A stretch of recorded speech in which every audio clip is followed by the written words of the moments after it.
네, 여러분 저번 주 설교 제목 혹시 기억하시나요?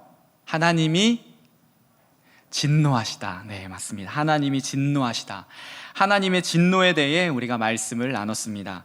하나님과 진노, 뭔가 어울리지 않는 조합인 줄 알았는데 하나님의 고유한 성품인 공의에서 비롯된 것임을 알게 되었죠.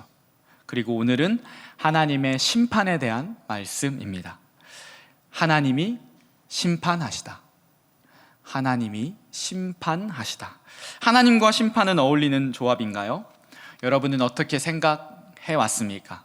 또 지금 어떻게 생각이 들었습니까? 사실 하나님의 심판도 진노와 마찬가지로 하나님의 성품에 기인합니다. 하나님은 거룩하셔서 죄와 함께할 수 없기에 하나님의 공의로우심 앞에서 모든 불경건함과 불의함은 진노를 받게 되고, 그리고 그 진노의 결국이 하나님의 심판이죠. 16절, 우리가 16절을 읽지 않았지만 16절, 제가 1절부터 16절까지 다루려고 하는데 16절을 한번 읽어보도록 하겠습니다. 16절 시작. 곧 나의 복음에 이른 바와 같이 하나님이 예수 그리스도로 말미암아 사람들의 은밀한 것을 심판하시는 그날이라.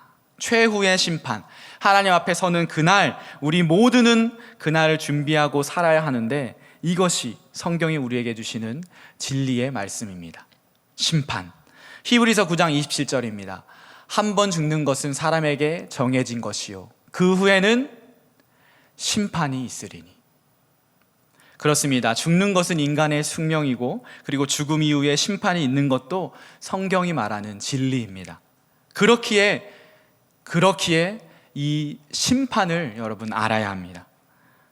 저번 주 하나님의 진노를 우리가 배우면서 선명하게 대비되었던 예수님의 구원과 같이 오늘 하나님의 심판을 배우면서 다시 한번 우리는 예수 그리스도, 왜 그분을 붙잡아야 하는지, 왜 그분만이 우리의 유일한 소망인지 여러분 고백하게 될 것입니다.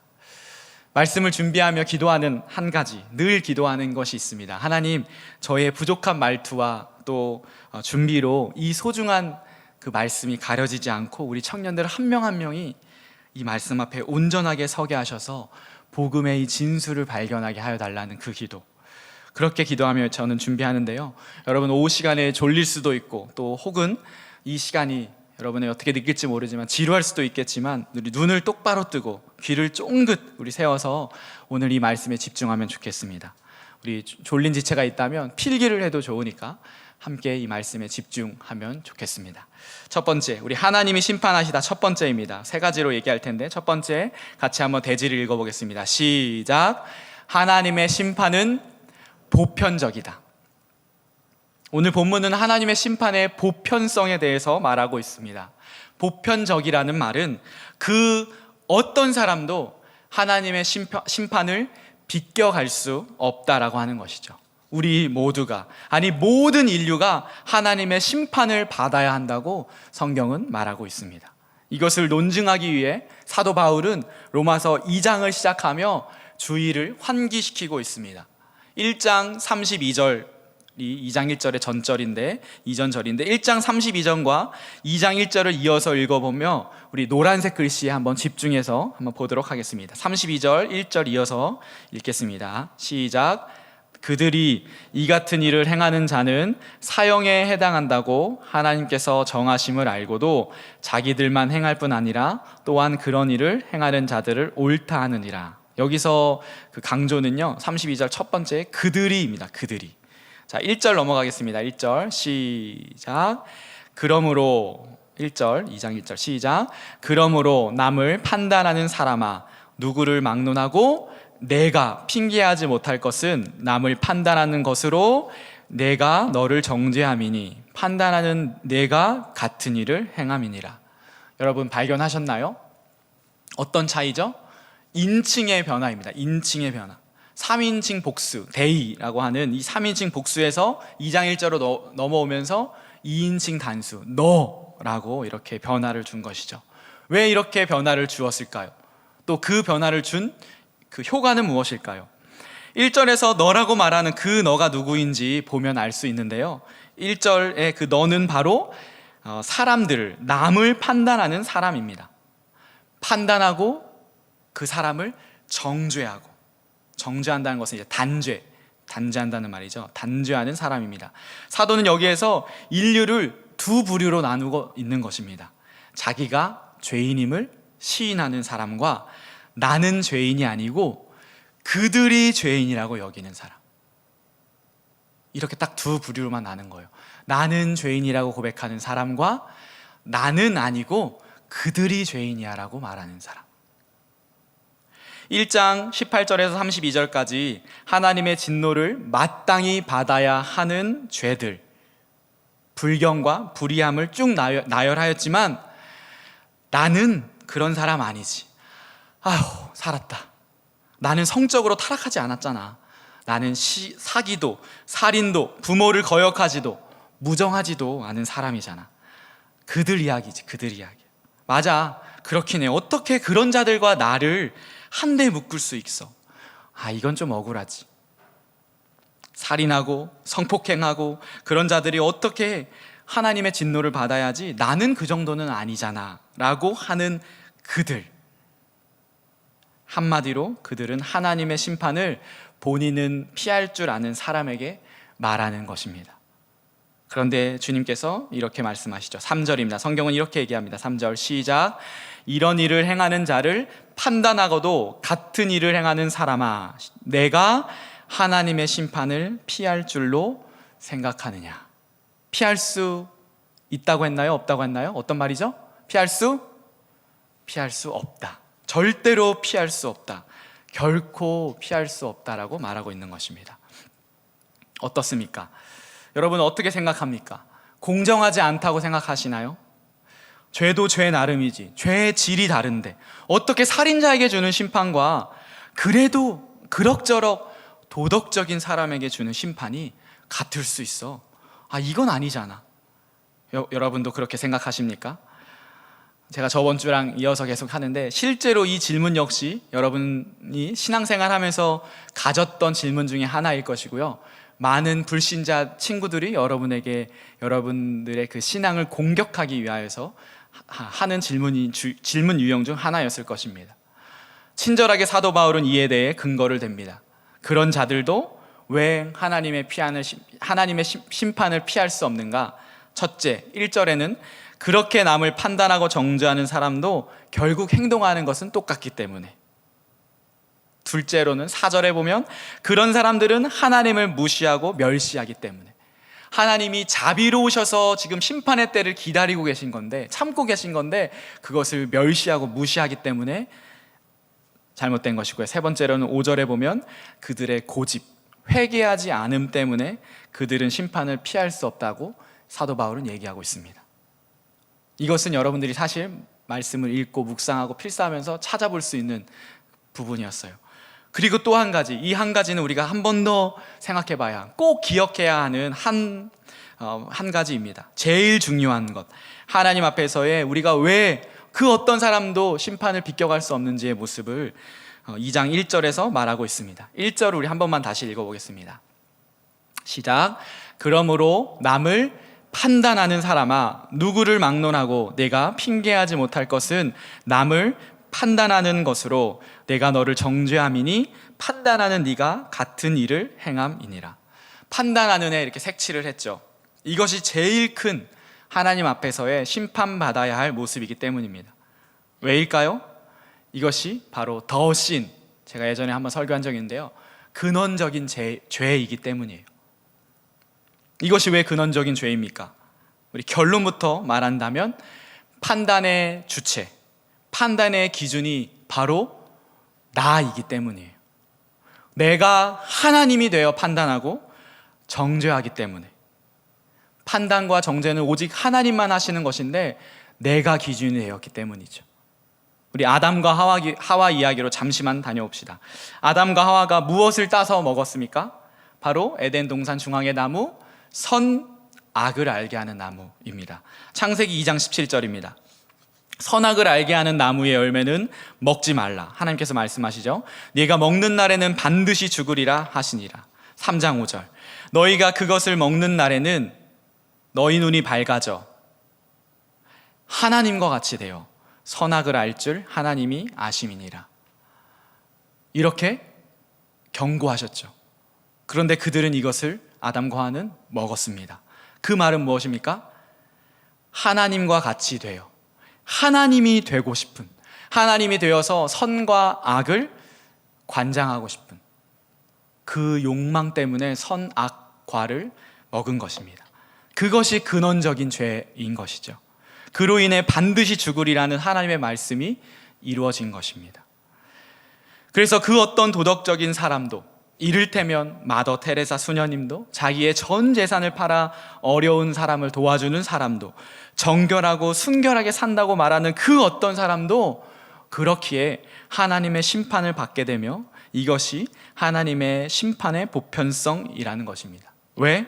그 안에 남을 판단하고 정죄하는, 다시 말하면 하나님이 되고자 하는 모습이 우리 모든 인간 가운데, 그 어떤 도덕적인 사람의 그 마음 가운데도 있기에 성경은 이렇게 말씀하시는 것입니다. 당신은 어떠하십니까?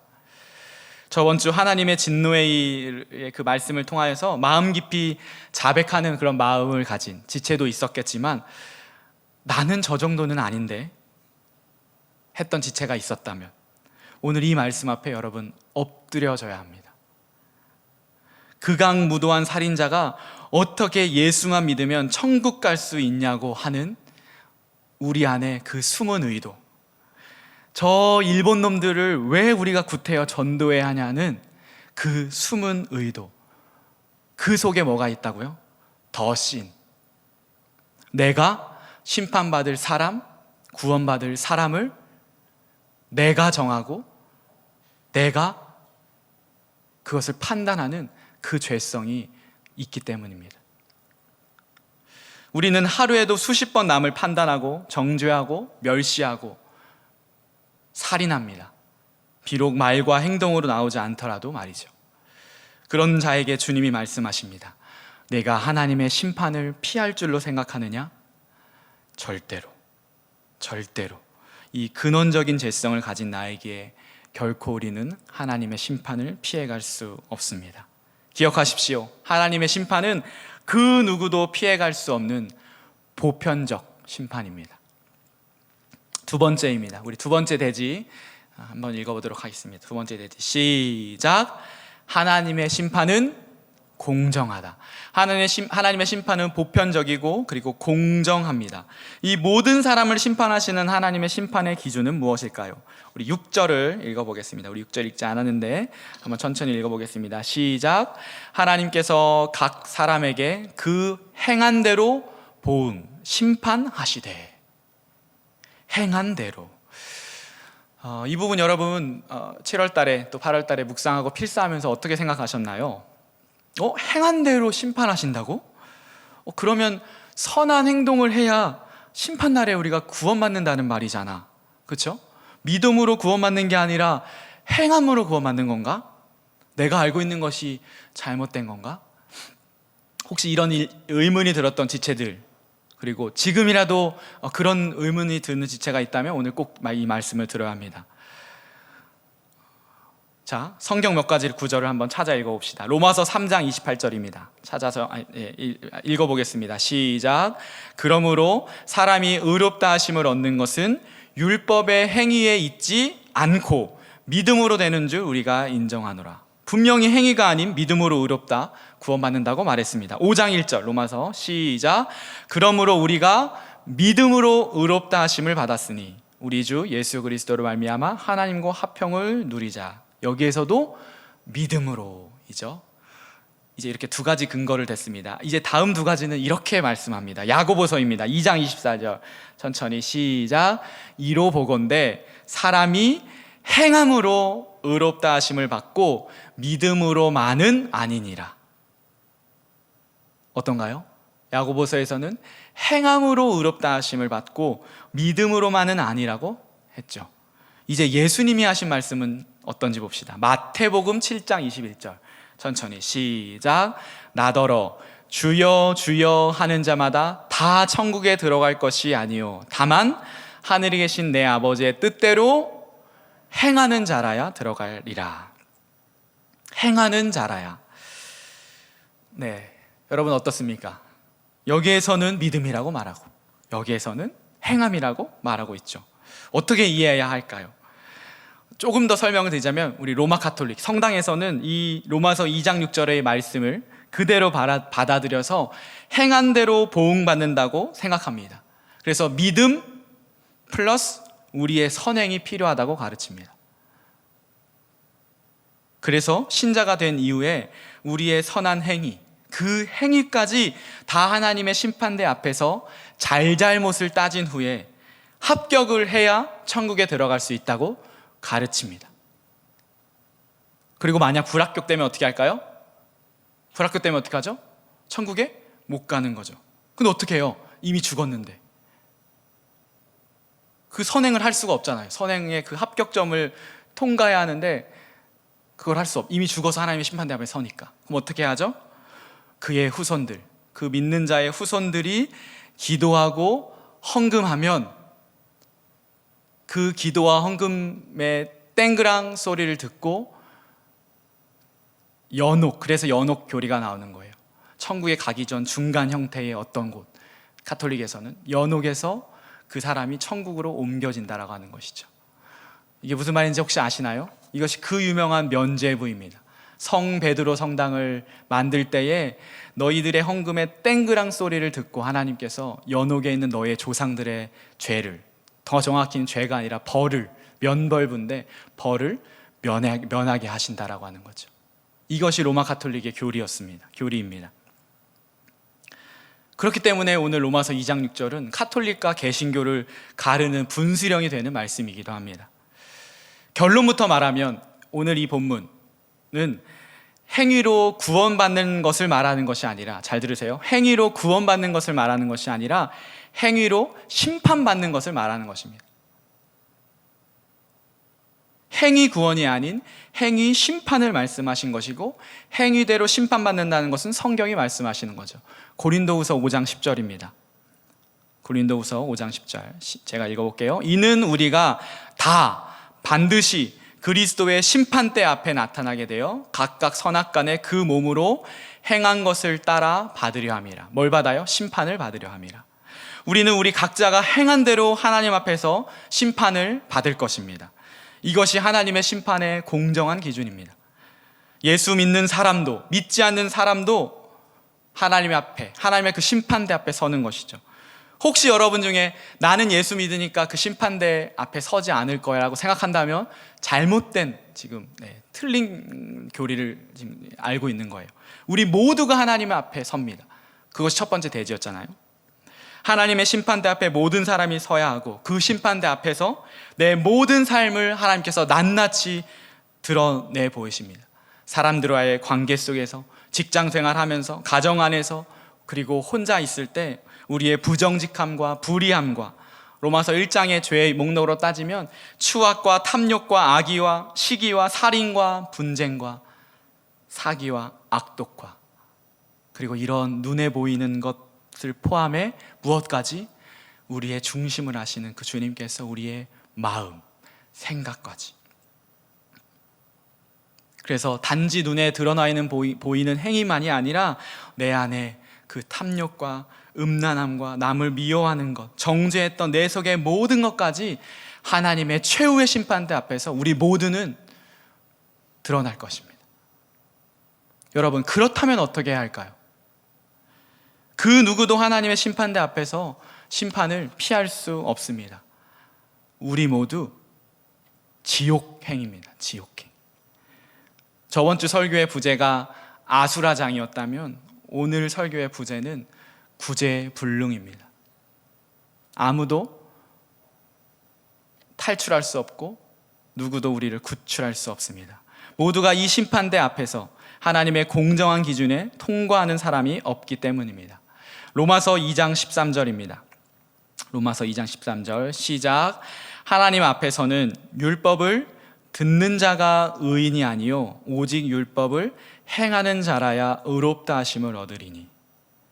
율법이든 제가 설명 안 했지만 양심이든 그것에 따라 행하는 자라야 하나님의 공정한 심판을 통과할 수 있는데, 나를 보면 알듯이 나 스스로를 보면 알 수 있듯이 그 기준에 부합하는 자가 없는 것이죠. 하나님의 심판은 보편적이고 하나님의 심판은 공정합니다. 우리 모두가 그 하나님의 심판대 앞에 서야 합니다. 그러면 어떻게 해야 합니까? 이제 대지 3번으로 가는 겁니다. 3번, 우리 큰 소리로 대지 3번 같이 읽겠습니다. 시작. 하나님의 심판은 반드시 중재자가 필요하다. 중재자, 변호사 필요합니다. 피고, 이유림, 살인, 행위대로 심판하시는 그 재판장 안에서 피고인 저를 도와줄 그 역할을 하는 분, 그분은 우리를 변호사라고 부르죠. 판사 되시는 하나님 앞에서 심판받아 마땅한 우리를 중재하시는 분, 그분이 누구십니까? 바로 예수 그리스도이십니다. 우리 요한일서 2장 1절, 우리 세번역 성경으로 한번 천천히 읽어보겠습니다. 너무나 중요한 말씀이에요. 우리 같이 한번 읽어보겠습니다. 시작. 나의 자녀 여러분, 내가 여러분에게 이렇게 쓰는 것은 여러분으로 하여금 죄를 짓지 않도록 하려는 것입니다. 누가 죄를 짓더라도 아버지 앞에서 변호해 주시는 분이 우리에게 계시는데 곧 의로우신 예수 그리스도이십니다. 아멘. 아멘. 다시 한번, 누가 죄를 짓더라도, 시작. 누가 죄를 짓더라도 아버지 앞에서 변호해 주시는 분이 우리에게 계시는데 곧 의로우신 예수 그리스도이십니다. 아멘. 구제불능의 살인 구형을 받아 마땅한 나를 하나님 앞에서 변호해 주시는 분, 그분이 의로우신 예수 그리스도이십니다. 그분이 무엇을 하셨습니까? 계속해서 요한일서 2장 2절은 이렇게 말씀합니다. 같이 읽어보겠습니다. 그 예수 그리스도, 시작.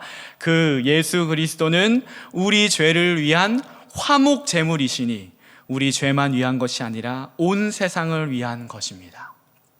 로마서 3장에도 나오는 화목제, 우리를 하나님과 화목해 하시는 분, 우리의 죄를 속량해 주시는 분, 그분이 예수 그리스도시고 그분께서, 죄 없으신 그분께서 십자가에서 죽으시고 부활하심을 말미암아 우리와 하나님과의 그 막힌 담을 허신 것이죠.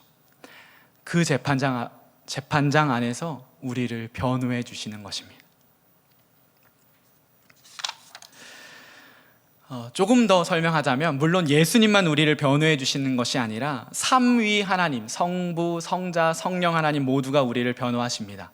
성령님은 우리 안에 계셔서, 내주라고 하잖아요. 내주하셔서 보증해 주십니다. 영원한 구원의 안전을 허락하여 주시고, 종이 아니라 너희는 하나님의 자녀라고 말씀하시는 분이 성령 하나님이시고, 성부 하나님은 무엇을 하십니까? 어떤 권세도 끊을 수 없는 그 사랑으로 우리를 품으시고 지키십니다. 여러분, 이것이 구원이고 이것이 복음입니다. 하나님의 당연한 심판을 받아 마땅한 나인데, 나를 사랑하시고 나를 보증해 주시고 나의 죄를 위해 죽으신 성부, 성자, 성령 하나님이 그 최후의 심판대 앞에서 우리를 지옥행이 아닌, 영원한 하나님과의 분리가 아닌 하나님과 영원히 함께 동거하는 하나님 나라로 인도하시는 것, 이것이 바로 우리가 붙드는 복음인 것이죠. 그렇게 이 믿음으로 우리가 구원을 받는 것입니다. 행위대로 심판받아 마땅하지만 우리의 중개자이고 변호자 되시는 예수 그리스도, 그분으로 인하여서 우리가 구원받을 길이 열렸고 그 믿음으로 우리가 구원을 받는 것입니다. 그래서 오직 믿음인 것이죠. 결론입니다. 그렇기에 여러분, 우리에게 두 가지의 절실한 고백이 있어야 하겠습니다. 첫째, 내가 하나님 앞에서 심판을 피할 수 없습니다. 저는 구제불능의 사람입니다. 둘째, 그래서 저에게 그 중재자가 필요합니다. 저를 변호해 주시는, 저를 구원해 주시는 분이 필요합니다. 저를 불쌍히 여겨 주십시오. 여러분, 이것이 구원의 시작이고 복음의 시작입니다. 철저하게 내가 누구인지 알고 나로서는 아무것도 할 수 없음을 시인하며 그 구원자 되시는 예수 그리스도를 붙드는 것, 그분을 신뢰하는 것 말이죠. 그렇기 때문에 우리가 은혜라고, 선물이라고 하는 것이에요. 내가 하는 것이 하나도 없기에, 내가 할 수 있는 것이 하나도 없기에, 우리의 선행, 우리의 선함으로 하나님의 그 심판의 그 공정한 기준을 우리가 갖출 수 없기에 변호자 되시고 중재자 되신 예수 그리스도께서 모든 우리의 죄를 다 갚아주시고 다 씻어주셨다는 것이죠. 그 심판의 길을, 또 구원의 길을 열어놓으신, 심판을 면할 길을 열어놓으시고 구원의 길을 열어놓으신 그 은혜, 그 은혜를 생각하며 우리 이 시간 먼저 기도함으로 나아가기를 원합니다. 방금 말했던 두 가지 고백으로 우리 기도하면 좋겠습니다. 첫 번째로, 하나님, 저는 하나님 앞에서 심판을 피할 수 없습니다. 저는 구제불능의 지옥행이 분명한 죄인입니다. 그런데 하나님, 이제 제가 저를 알았습니다. 저를 도와주십시오. 저의 인생이 이렇게 끝내버리는 인생이 아니라 하나님을 알고 이 풍성한 삶을 살 수 있기에 오늘 당신께 기도합니다. 나를 도와주십시오. 나를 구원해 주십시오. 나를 불쌍히 여겨주십시오. 그 예수님을 내 마음 가운데 여러분 모시기 원합니다. 가장 중요한 시간입니다. 예수님을 나의 구원자와 주님으로 고백하며 이제 내가 하나님 되어 살았던 모습을 회개하고 예수 그리스도 그분을 따라 살기를 원합니다. 그렇게 고백하며 이 시간 함께 기도하기 원합니다. 우리의 마음을 담아서 하나님께 기도합시다. 하나님 아버지 감사합니다. 하나님, 오늘 이 말씀으로 우리가 주님께 나아갑니다. 하나님, 그렇습니다. 하나님의 심판은 보편적이고 공정하여서 하나님, 내가 그 하나님의 심판대 앞에서 결코 피해갈 수 없는, 비껴갈 수 없는 사람입니다. 심지어 하나님, 나는 교만하고 그래서 그를 판단하고 정죄하는 하나님 그런 자입니다. 하나님, 그렇게 근원적인 죄 앞에 서 있는 나입니다. 하나님, 내가 하나님 되어서 하나님, 내가 그 구원을 판단하고 구원받을 사람을 판단하고 살았던 그 모습이 나입니다. 남을 정죄하고 남을 판단하며 남을 생각으로 말로 하나님 죽이고 폭력을 입는 그런 나였습니다. 하나님, 그런 나에게 하나님 오셔서 하나님 그 구원의 길을 베푸신 주님을 찬양합니다. 구제불능의 지옥행이 마땅한 그런 나를 주님 불쌍히 여겨주셨고, 오늘 이 시간 하나님, 이 시간 주님께 나아가오니 하나님, 그렇게 하나님의 의를 구하고 하나님의 은혜를 구하고 하나님의 구원을 구하는 우리 지체들의 그 입술과 삶과 그 고백을 받아주셔서 마음 다하여서 하나님께 나아가는 그 가운데 하나님 임하여 주시옵소서. 내가 하나님 되어서 살았던 죄를 회개하며 예수 그리스도 그분을 나의 구원자와 주님으로 모시며 그분의 뜻을 따라 살아가기로 결심하는 그런 우리 청년들 될 수 있도록 인도하여 주시옵소서. 하나님, 이 시간 특별히 아직 예수 그리스도를 하나님 마음 가운데 진정한 구주로 고백하지 않는 그런 청년들이 있다면 이 시간, 그 세상의 어떤 시간보다 가장 중요한 이 시간이며 기회입니다. 주님, 그 마음 가운데 하나님 오시옵소서. 하나님 문을 두드려 주시옵소서. 그래서 예수 그리스도 그분의 음성을 듣고 그 마음 가운데 모셔서 하나님, 내가 하나님 앞에서 죄인입니다. 씻을 수 없는 죄인입니다. 그런 나를 위하여서, 그런 나를 하나님의 그 심판 가운데서 구원하시기 위해 오셨거든요. 그 예수님, 내 마음 가운데 오셔서 나의 주님이 되어주십시오. 나의 구원자가 되어주십시오. 고백하는 우리 청년들 될 수 있도록 하나님 이 시간을 축복하여 주시옵소서. 구원의 감격을 잃어버리고 그 확신 가운데 살지 못하는 지체들이 있다면 하나님, 주님께서 주신 이 구원, 이 복음이 얼마나 큰 것인지 알게 하여 주시고 하나님 그 구원의 감격을 높게 하여 주시고 아무도 흔들 수 없는 나의 구원을 다시 한번 가는 귀한 시간 될 수 있도록 인도하여 주시옵소서. 주여 함께하여 주시옵소서. 우리 한 번 더 기도합시다.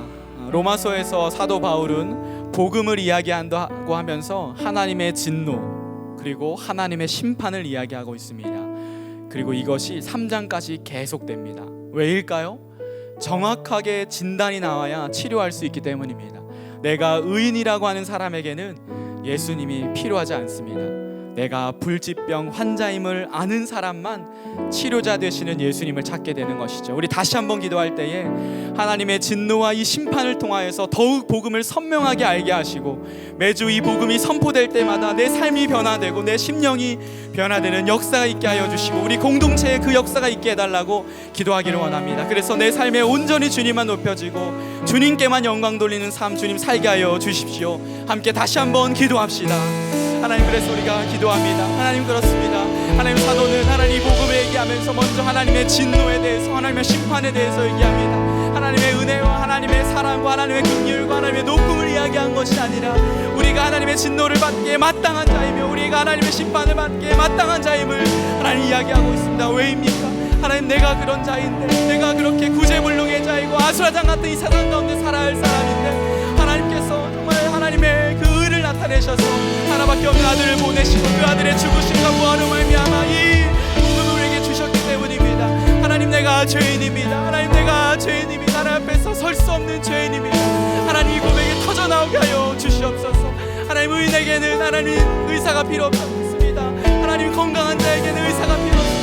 내가 물질병 환자임을, 이 죄를 하나님 결코 벗어날 수 없는 우리가 얼마나 연약하고 완악한 자임을 알게 하여 주시고 이 복음 앞에서는 이 시간 될 수 있도록 인도하여 주시옵소서. 하나님의 의, 하나님께서 베푸신 그 구원의 은혜가 얼마나 큰지, 하나님 그 사랑이 얼마나 큰지 알게 하여 주셔서 하나님 우리의 삶을 주님께로 돌이켜서 우리의 마음과 우리의 생각을 나아가는 우리 될 수 있도록 인도하여 주시옵소서. 이 복음이 하나님 우리의 삶을 이울라치게 하여 주시고 우리의 삶을 하나님 송두리째 뒤바꾸는 귀한 하나님의 복음 될 수 있도록 인도하여 주시옵소서. 주님, 온전히 이 시간 가운데 우리가 서기 원합니다. 주님의 말씀 앞에 굴복되기 원합니다. 우리의 삶을 들여서 주님께 나아가기 원합니다. 하나님, 오직 예수, 오직 예수, 하나님 오직 복음, 그 복음으로 살아가는 우리 될 수 있도록 인도하여 주시옵소서. 하나님, 내가 얼마나 추악한 자인지, 하나님 앞에 얼마나 죄인인지 보는 하나님 우리 될 수 있도록 알려주셔서 하나님 예수 그리스도 그분만을 우리가 구하는 우리 모두 될 수 있도록 인도하여 주시옵소서. 그래서 우리가 이 찬양으로 하나님께 나아가기를 원합니다. 하나님 어린 양, 하나님 어린 양, 독생자 예수, 날 위해 죽으신 주님,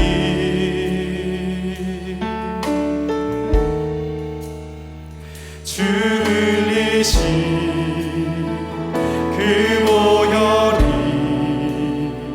나의 죄를 정결케 하네. 내 영을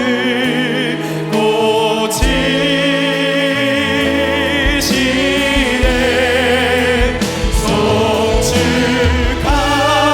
송축하리라. 화목케 하신 주, 나의 모든 죄 깨끗게 하셨네.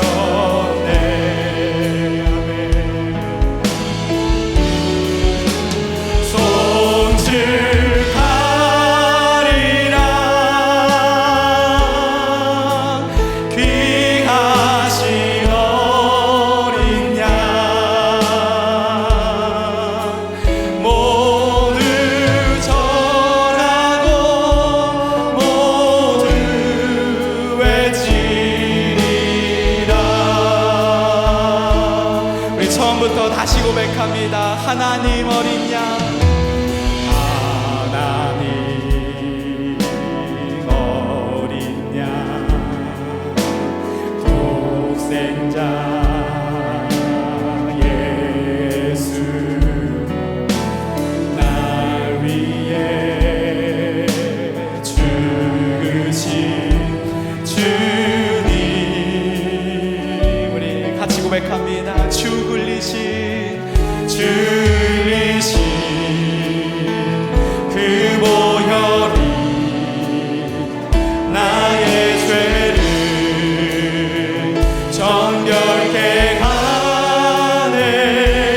내 영을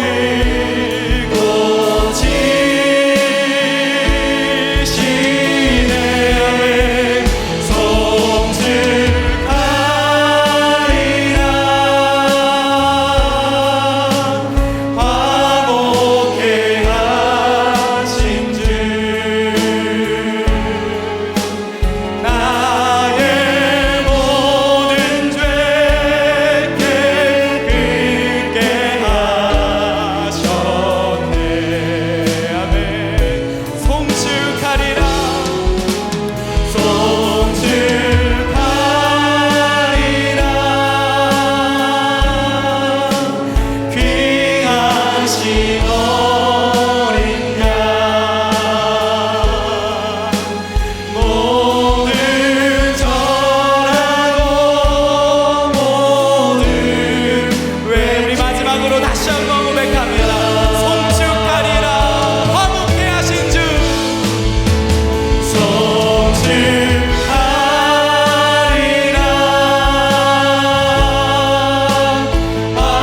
가지만 더 기도하기 원합니다. 여러분, 이 복음은 나에게만 주신 것이 아닙니다. 그래서 사도 바울은 로마서 1장에서 이 복음의 빚진 자라고 말씀하셨죠. 반드시 이 복음은 나를 통하여서 누군가에게 흘러가야 합니다. 그것을 위하여서 영안교회는 1년에 한 번 계속해서 이 새생명 축제를 준비하고 기도하고 또 이것을 하는 것입니다. 여러분, 이 복음을 들어야 할 그 사람이 누구입니까? 이 가을에 모든 만물이 열매를 맺는 이 시기에 하나님, 이 복음의 열매를 나를 통해서 맺혀가시기를 소원합니다. 우리 그 기도로 좀 나아가면 좋겠습니다. 하나님, 복음의 빚진 자로 내가 살아가겠습니다. 우리 가족 혹은 우리 목장 안에 있는 식구들 혹은 여러분과 함께 영암교회에서 같이 있었지만 지금은 이 자리에 보이지 않는 여러분의 친구들 혹은 정말 잃어버린 그 영혼, 그 누가 돼도 좋습니다. 하나님, 그 영혼을 품는 마음을 나에게 허락하여 주시고 그를 위해서 기도하게 하여 주옵소서. 우리 그런 마음으로 우리 한 번 더 기도하면 좋겠습니다. 같이 기도합시다.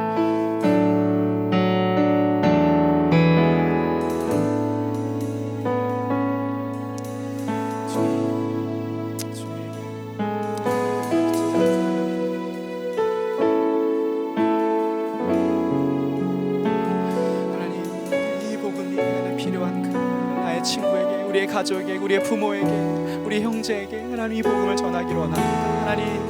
하나님 나를 사용하여 주십시오. 복음의 빚진 자로 하나님 이 복음을 흘려보내는 하나님 복음의 통로로 사용되기를 원합니다. 하나님, 그래서 나를 지금 이곳에 부르시지 않았습니까? 하나님, 우리의 직장에서, 우리의 학교에서, 우리의 일상에서 그 복음을 살아가는 자로, 그 복음을 흘려보내는 자로 하나님 나를 주옵소서. 특별히 이 가을에 하나님 코로나로 인하여서 하나님 모든 것들이 다 하나님 틀어지니 그래서 하나님의 살아계심을 볼 수 있는 것, 바로 우리의 이 새생명을 품고 기도하며 그들이 하나님께 돌아오는 것에서 우리가 수 있습니다. 그것을 꼭 기대하고 나아갈 수 있도록 인도하여 주시옵소서. 아버지, 인도하여 주시옵소서. 아버지,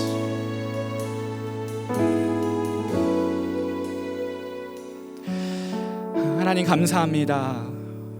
하나님의 심판을 통해서 우리가 볼 수 있는 것, 예수 그리스도의 십자가의 은혜이며 그 은혜의 선물을 우리가 다시 한번 보게 됩니다. 우리가 복음 앞에 섰을 때에 우리 안에 이 추악함이 보이고 그것을 덮으시는 예수 그리스도의 보혈 앞에 우리가 서게 되었음을 다시 한번 감사하며 고백합니다. 하나님, 이 복음으로 살아가는 우리 되게 하여 주시고 한 주도 특별히 추석 명절 가운데 그 마음에 빚진 마음으로 각자의 가정으로 돌아가는 우리 청년들에게 하나님 그 빚진 마음을 통하여서 주의 복음이 흘러가는 귀한 명절 될 수 있도록 인도하여 주시옵소서. 이제는 주 예수 그리스도의 은혜와 하나님의 사랑과 성령 하나님의 교통교제하심이 하나님의 심판 앞에서 아무것도 할 수 없는 우리를 예수 그리스도 그분의 피와 그분의 죽으심과 부활로 우리를 살리시기를 원하셨던, 그리고 그것을 이루셨던 그 복음 앞에 다시 한번 서고자 하는 우리 모든 주의 청년들, 그 머리 위에, 그들의 삶 위에 이제로부터 영원까지 함께 하시기를 주 예수 그리스도의 이름으로 축복 기도합니다.